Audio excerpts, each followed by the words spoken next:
I was standing at the kitchen sink, my hands deep in warm, soapy water, when I heard it. A sentence so soft, so casual, and yet it cut deeper than any knife. "She got the darkest skin in the family," Veronica murmured behind me. "She always stood out, in the wrong way." My hands froze. The glass slipped from my fingers and tapped against the metal basin, not quite breaking, but close enough to echo my heartbeat. I didn't turn around. At 71, I had learned that turning around only invited more hurt.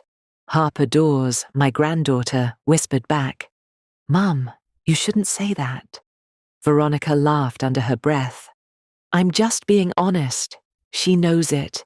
Everyone knew it. We just never said it out loud." Everyone. That word felt heavier than age itself. I kept scrubbing the plate, though my eyes blurred. The kitchen light flickered. The old bulb, much like me, still holding on despite the years. Have you ever been in a room full of your own family and felt like a stranger? If you have, just tell me yes in the comments, so I know I'm not alone. I finally whispered, "I can hear you, Veronica." The room went quiet. Then she said, with that thin, sharp voice of hers, "Well, maybe it's time somebody did." I placed the plate down carefully, afraid my shaking hands would drop it. I faced her, tall, elegant, flawless Veronica Hale, standing with her arms crossed like she was giving a performance. "What did I ever do to make you talk about me that way?" I asked. She shrugged. "You didn't do anything, Serena. It's just the truth. You've always been the one who looked different. People noticed." Harper pressed her hand to her forehead, embarrassed. Silas Redmond, Veronica's husband, leaned against the doorframe, silent as usual. I used to think Silas's silence was kindness. Now I realized it was just convenience. Silence cost nothing.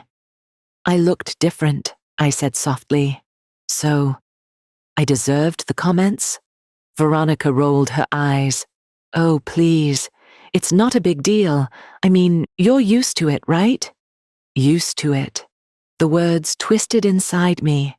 I walked toward the kitchen window, staring at the reflection of my face, lined with years, shaded beautifully by the sun's gift, the same skin tone my mother used to call midnight brown. She said it with pride. The world didn't. When I was a child, girls whispered about my too dark hands. Teen boys joked that they couldn't see me at night. And grown adults, well, their words were quieter, but sharper. All these memories rushed back, uninvited, unkind, and now to hear it in my own home, from my own family, it was a different kind of heartbreak. The quiet kind. The kind that nobody sees because it looks like you're simply breathing. "Grandma," Harper whispered, stepping closer. Silas finally said, "Veronica, that was uncalled for." But Veronica held her ground. "Someone has to keep things honest around here." Honest. Honesty was a strange thing in this house, used not to heal, but to wound. I took a slow breath. "I think I'll go rest in my room." But as I turned away, Veronica muttered, "Well, at least it's dark enough for her to be comfortable." Harper gasped. Silas stepped forward. I didn't move. I felt 70 years of words I had swallowed settle on my shoulders. Some women carry purses, some women carry memories, and some, like me, carry both. I walked to my room, closed the door gently, and sank onto the bed. My eyes drifted to the dresser drawer, where I kept old photographs. I reached for them. There was my mother, her warm smile brighter than any sunbeam. There was my father, proud of his dark-complexioned daughter who looked just like him. There was me, little Serena, with braids and deep brown eyes filled with hope. "What would you say to me now, Mama?" I whispered. Would you tell me to stand strong, or to let it pass? If this moment hurts your heart even a little, just hit like so this old woman knows someone out there is listening. I kept flipping through the photos until my fingers stopped on one in particular. A picture I hadn't looked at in years. A man stood beside me in that photo, not family, not a friend, someone from long, long ago. Someone they all respected, admired, even feared. Someone who had once changed everything for me. Someone who should have stayed in the past. But the moment I saw his face in that faded picture, a chill ran through me. Because earlier that day, just hours before Veronica's words, I had received a letter with his name on it. A name I thought I would never hear again. I stared at the envelope sitting on my nightstand now, untouched, sealed, and I knew something was coming. Something big enough to shake the ground beneath us. I picked it up with trembling hands, just as I slid my finger beneath the flap. Someone knocked on my bedroom door. Serena, a familiar male voice called out, one I never imagined I'd hear again in this house. My heart thudded painfully. What was he doing here, after all these years? And why, after a lifetime of silence, was he asking for me first? The knock on my bedroom door faded, but the ache inside me didn't. I sat there with the old photograph in my lap, remembering a time when life felt like sunlight, warm but brief, gentle but never guaranteed. People believe pain starts all at once, like a storm breaking open the sky, but mine began years ago, quietly, in the little things, in the way certain people looked at me, in the way some never looked at me at all. Before Veronica married Silas, before Harper was even born, I used to work at a small community library on Willow Street. I loved that place. The smell of old paper, the dusty sunbeams through the window, the way children whispered instead of shouted. It was the one place where no one cared about my skin tone. People only cared whether I knew where their favorite book was. And I did. Every time. But even then, even in that little sanctuary, life found its cruel ways. I remember one afternoon in particular. A neighborhood meeting had been held in our library. People gathered to plan a charity event. I baked banana bread and wore my best pale yellow dress. The one my late husband used to say made me look like hope in human form. Everyone complimented the dress, but not on me. You'd look stunning in this shade, someone told a lighter-skinned woman beside me. When the woman pointed at me and said, "She's the one wearing it," the whispering began. Oh, I didn't even notice. It blends too much. It's not her color. Too dark. And that day, standing with my banana bread in hand, I felt myself shrink in ways I never told anyone. Have you ever given everything to your family, your community, your whole world, and still felt invisible? If yes, write your name in the comments. I want to know who I'm talking to. My husband, God rest his soul, used to tell me I held a quiet beauty. Serena, he'd whisper, night skies are the most beautiful part of the world. Remember that. But after he passed, those words faded like old ink. The world around me got louder, colder, more comfortable with the small cruelties they never called cruelty. Silas, my son-in-law, used to be kind to me. Back when he and Veronica were newly married, he'd help carry groceries, shovel snow, drive me to the doctor. But that kindness dissolved slowly, like sugar in cold water. When Veronica started rising in her real estate firm, everything changed. Their home changed. Their clothes changed. Their standards changed. And somehow, so did the way they looked at me. I went from Mom to Serena, from stay with us any time to maybe you should stay in the basement for a while. We need the guest room for clients. From family to inconvenience. Sometimes the ones we love most are the ones who break us. Comment true if you've ever felt that pain. But not everything in my life was sharp edges. Little Harper, sweet, bright-souled Harper, always saw me, truly saw me. She used to crawl into my lap when she was little, run her fingers along my arm, and say, "Grandma, your skin shines in the sun." No one else ever said that. Maybe no one else ever noticed. And then, there was him, the man in the photograph. Decades ago, before Veronica and Silas and all this painful noise, he had walked into the library one winter morning. Tall, confident, warm eyes. A man everyone respected in our town, admired even. He used to volunteer at the community center across the street.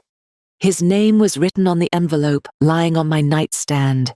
Back then, people whispered about him, about his kindness, his influence, his ability to command a room.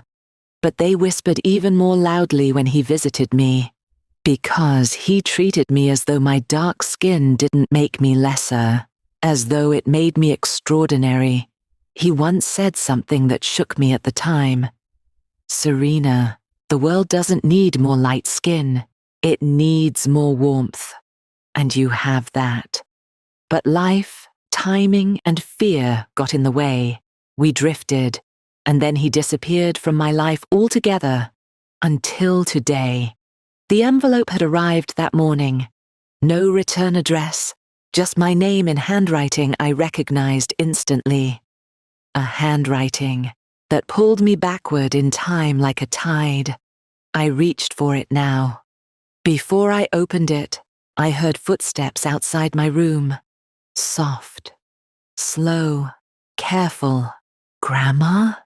Harper's voice sank through the door. "Can I come in?" I wiped my eyes before she saw the hurt on my face. "Yes, baby, come." She entered with hesitation, like she was carrying something fragile. "I heard Mom earlier," she whispered. I'm so sorry." She sat next to me, rested her head on my shoulder, and for a moment the world felt warm again. No mother deserves to be forgotten.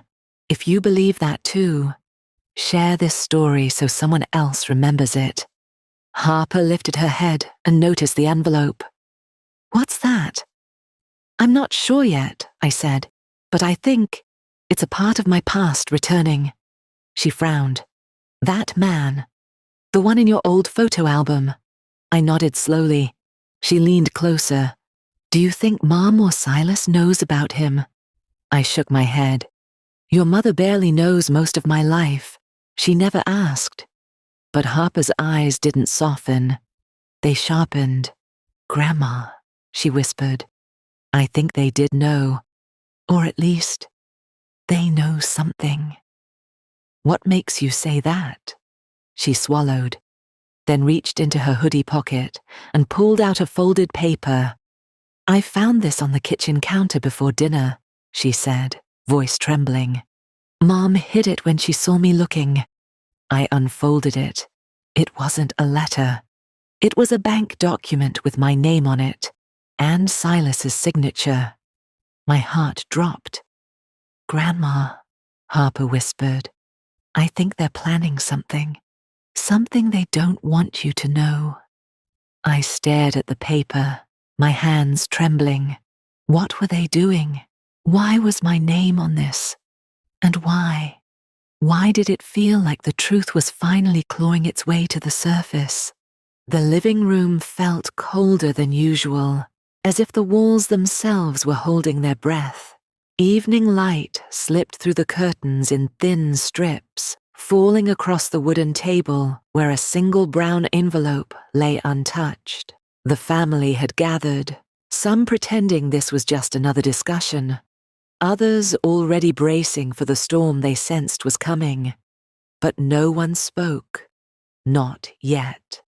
Clarissa Holt sat quietly at the edge of the long sofa, her trembling fingers clasped together in her lap. She wasn't afraid. She had lived through enough in her 70 years to know fear by name. What she felt now was something else, an ache sharpened by betrayal, softened only by the strength she had slowly rebuilt in silence. Her daughter-in-law, Talia Marston, stood across the room with arms crossed and eyes narrowed, carrying herself like she was preparing for a victory she believed was already hers. Garrett Lorne, Clarissa's grandson, paced near the window, restless and confused. And then there was Hera Collins, the neighbor who had known Clarissa since her youth, sitting quietly in a corner, her presence a reminder that love sometimes comes from outside the bloodline. A long moment passed. Another. Finally, a low voice broke the silence. "Is someone going to explain why we're all here?" Garrett muttered, frustration edging his tone. Clarissa didn't look up yet. Instead, she reached for the brown envelope with steady, deliberate movements. The room tensed instantly. "It's time," she whispered. "Time to speak what has been buried." Talia scoffed. "Clarissa, please, don't start with drama. We've already gone through this. The property transfer is straightforward. You're old. You need help. Sign the papers and let us manage everything properly." Clarissa lifted her eyes slowly, her gaze steady, calm, unshaken. "Properly," she echoed, her voice soft but piercing. "Is that what you call it?" Hera flinched at the quiet pain behind those words. Talia's smile thinned. "You're being emotional again.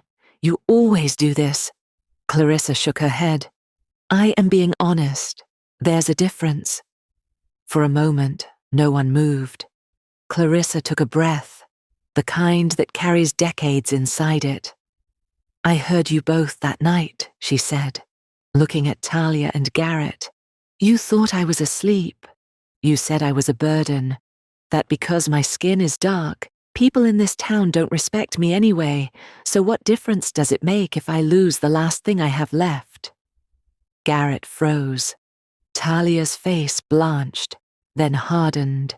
"That's not what we meant," Talia snapped. "Then what did you mean?" Clarissa asked quietly. "Say it again. Here, in front of me." Her voice never rose, but the room felt like it was trembling. Garrett's hands shook. "Grandma, I didn't mean it like that. I was angry. You were careless with your words," Clarissa interrupted softly. "And careless with someone's heart is worse than anger." Silence again. Deep, heavy. Then Clarissa opened the brown envelope, slowly, almost ceremonially.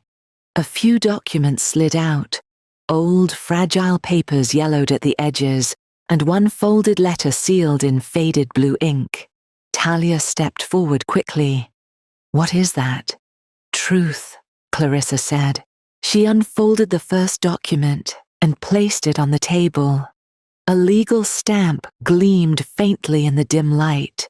"This," she whispered, "is the original deed to this house, not the revised one you brought me, the one you planned to make me sign while telling me it was for my protection." Talia's mouth dropped open. "That's impossible. We checked everything. Those documents were forged," Clarissa said softly. "I had a lawyer verify them, quietly, calmly. I needed to know how deep the betrayal went." Small gasps echoed around the room. Garrett took a step back as if the truth had pushed him. No, I didn't know about forgery. I swear." Clarissa looked at him with eyes that held no anger, just exhaustion. "Maybe you didn't, but you knew she was pushing me to sign everything away. You knew she spoke to me like I was less, as if the color of my skin made me easy to deceive. And you said nothing." Garrett broke. A sob caught in his throat before he could stop it. The room stayed painfully quiet. Clarissa opened the final folded letter. the one sealed in blue ink. "This," she said softly, "was written by your grandfather before he died. He left instructions for the house to go to someone he believed would carry dignity forward." Everyone leaned closer. "Who?" Talia demanded. Clarissa looked at Garrett. "To him, to my grandson, but only if he remained kind, honest, and loyal, only if he treated me with respect." Garrett's knees buckled. Talia stumbled backward. "This changes nothing," she insisted desperately. "We are the ones managing everything now. You can't just—" Clarissa raised a hand, and unbelievably, Talia fell silent.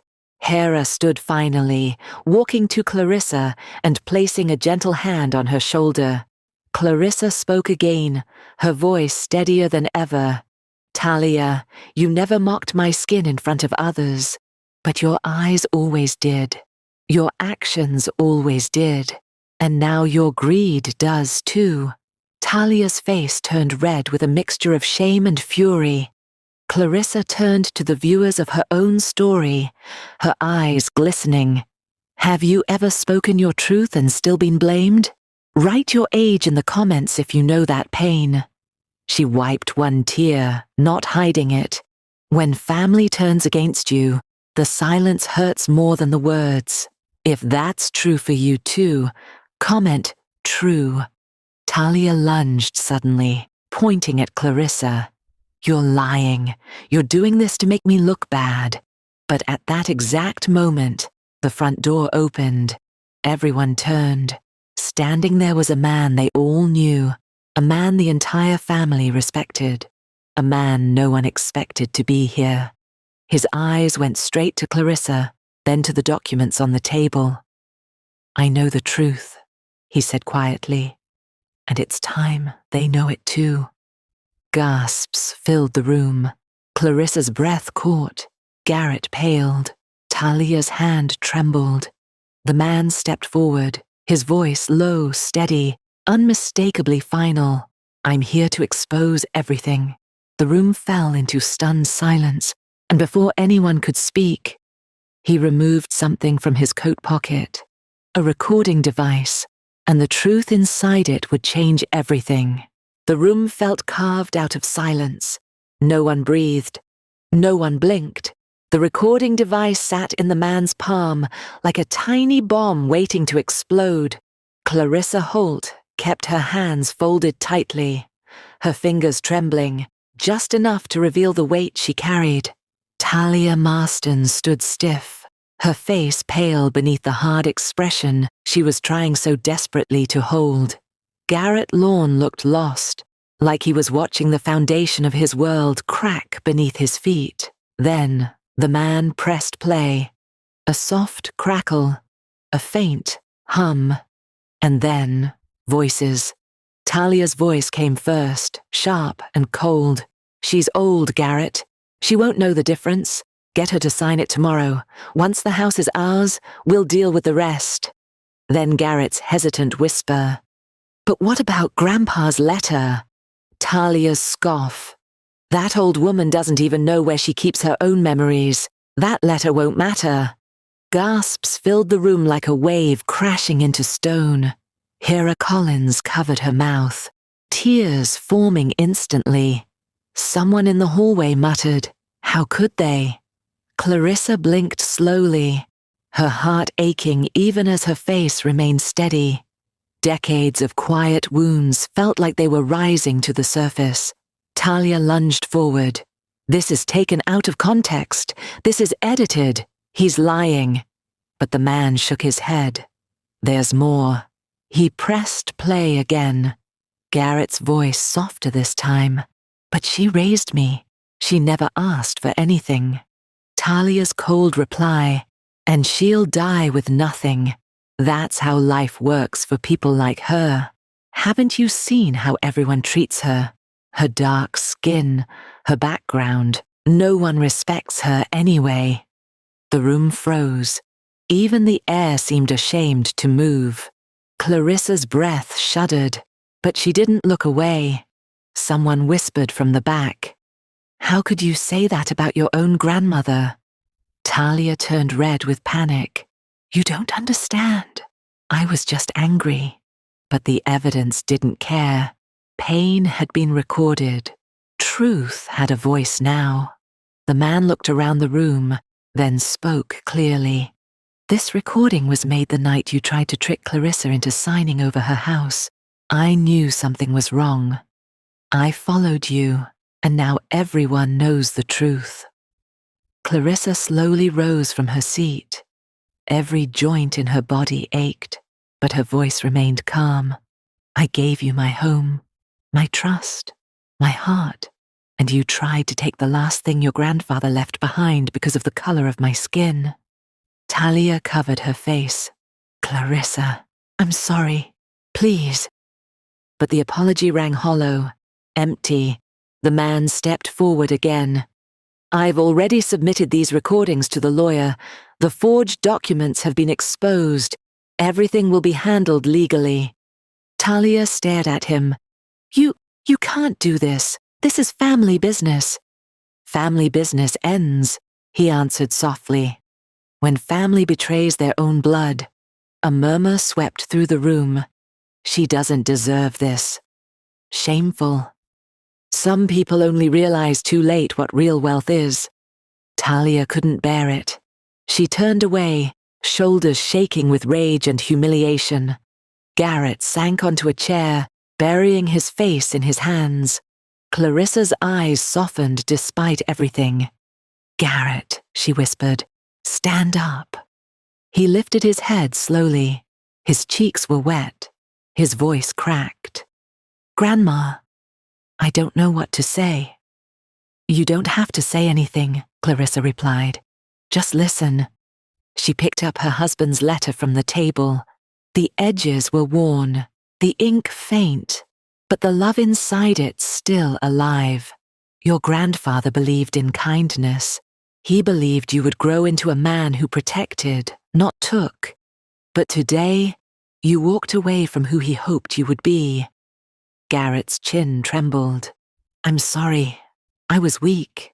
Clarissa nodded gently. Weakness can be forgiven. Cruelty cannot. A low murmur ran through the room. The lawyer, who had arrived quietly moments earlier, stepped forward. Mrs. Holt, the court has already been informed. The property remains in your name. All attempts to seize it illegally will be recorded and prosecuted. Justice will be served. Talia's knees nearly buckled. No, please, I didn't mean for it to go this far. But consequences had already taken root. People whispered around her, some shaking their heads, some walking away with disgust. Talia covered her ears as if she could block out the shame. Garrett stared at the floor, unable to look at anyone. The lawyer turned to the room. Some people only realize too late what real wealth is. Clarissa exhaled shakily. Her dignity felt like a cloak she had finally reclaimed. She looked toward the viewers whose hearts were walking beside hers. Sometimes justice takes time, but it always comes. Comment true if you believe that. Her voice softened even more. If seeing truth win gives you hope, share this so more people understand a mother's strength. The man who brought the recording stepped toward her. Clarissa, you don't have to face this alone. She gave him a grateful nod, but didn't smile. Not yet. The wounds were still fresh. Talia wiped her tears angrily and stormed out, unable to bear another second of the humiliation. Garrett followed slowly, each step heavy with regret and the crushing weight of knowing he had betrayed the only person who ever loved him unconditionally. Clarissa sank back onto the sofa. Hera sat beside her and held her hand tightly. Outside, footsteps faded. Silence filled the house again, but a different kind of silence. A silence after a storm. Clarissa looked down at her trembling hands. Justice had come. Truth had won, but her heart felt both full and deeply cracked. Hera whispered, "You survived this, my friend." Clarissa's eyes glistened. Yes, but can a mother's heart ever truly heal? Her question lingered in the air, unanswered and aching. It has been 11 quiet months since that storm of a day when truth finally stood taller than every lie spoken against me. Seasons changed. The garden bloomed twice, and the air inside my home, my rightful home, grew lighter with every sunrise. The first thing people notice when they visit now is the softness of the place. The warm smell of lavender from the small pillows I stitch on slow afternoons. The photographs I finally framed. The ones I once hid in drawers because I feared they reminded me more of pain than love. Life moves differently when you no longer carry humiliation on your shoulders. Most mornings, I stand by my kitchen window and watch sunlight spill across the backyard. The roses, the ones Silas planted the week before everything fell apart, bloom brighter now. I take that as God's quiet way of saying, "You made it through." I walk slower these days, not because of age, but because I'm learning to savor peace. I brew my tea gently, sit by the wooden table my husband carved, and allow myself to breathe without fear that someone might tell me I don't deserve my own space. After everything that happened with Veronica and Harper, people expected me to be angry forever. Some even asked why I didn't throw away the memories, the photos, the handmade cards, the little trinkets Harper gave me when he was small. But healing doesn't come from burning the past. It comes from understanding it. I still remember the first week after the confrontation. I cried quietly into my pillow every night, not because justice scared me, but because betrayal always leaves a bruise on the soul. Harper's voice echoed the loudest in my memory. The boy who once begged me to read him bedtime stories, now standing with the woman who broke every promise to me. But pain softens when you hold it with dignity. One afternoon, months after the truth came out, Silas knocked gently on my door. He looked tired, carrying a bouquet of wildflowers he picked from the roadside. "I didn't think you'd want to see me," he whispered, as though my forgiveness lived behind a door even he felt unworthy to open. I surprised him with a smile. "Healing doesn't grow in locked rooms," I told him. We sat on the porch for hours. He apologized, not with excuses, not with shame, but with a heart ready to learn. Sometimes people need to watch you stand alone to understand how strong you were all along. I still haven't spoken to Veronica, not because I want revenge, but because she hasn't yet learned the difference between regret and remorse. She regrets being caught, not hurting me. I pray for her anyway, not out of weakness, but because peace grows best in a forgiving heart. As for Harper, that wound is softer now. He sent a letter last week, shaky handwriting, tear stains on the edge of the paper. He wrote, "Grandma, I miss you." I held that letter to my chest for a long time, letting the ache and hope blend the way memories do when they're ready to heal. Life teaches us quietly, sometimes painfully. A few days ago, I found my old wedding photograph tucked between recipe books. My husband's smile had that gentle pride he always carried when he held me close. "You are worth every tomorrow," he used to say. I didn't understand the weight of those words then. I do now. My dark skin, mocked through childhood, judged through adulthood, dismissed by those who should have loved me, now feels like a story God wrote in ink that no cruelty could erase. I look at it in the mirror with pride, not shame. It carries my ancestors, my strength, my unbroken lineage of survival.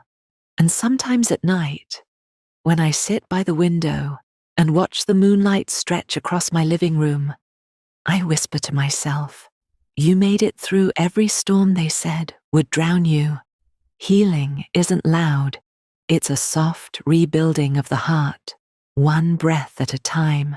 To everyone watching or listening to my story, if you've ever healed after heartbreak, like this video, so I know I'm not alone, and if you've ever had to rebuild from nothing but your own strength, comment strong.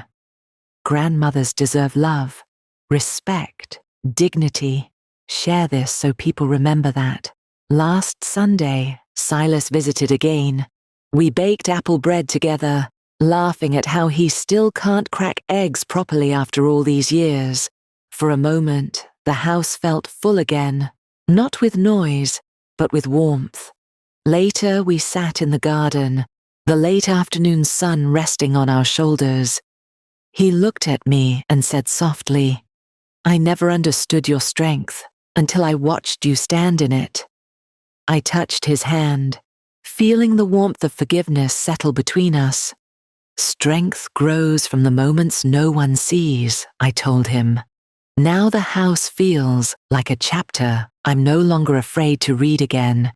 Every corner carries both a scar and a bloom. Every sunrise reminds me that dignity is the inheritance you give yourself when the world tries to take everything else. And as I close this part of my story, I leave you with one question, one that has stayed with me through every season of healing. What would you do if life gave you a second chance to reclaim your peace? Because sometimes, even after betrayal, love still finds a way.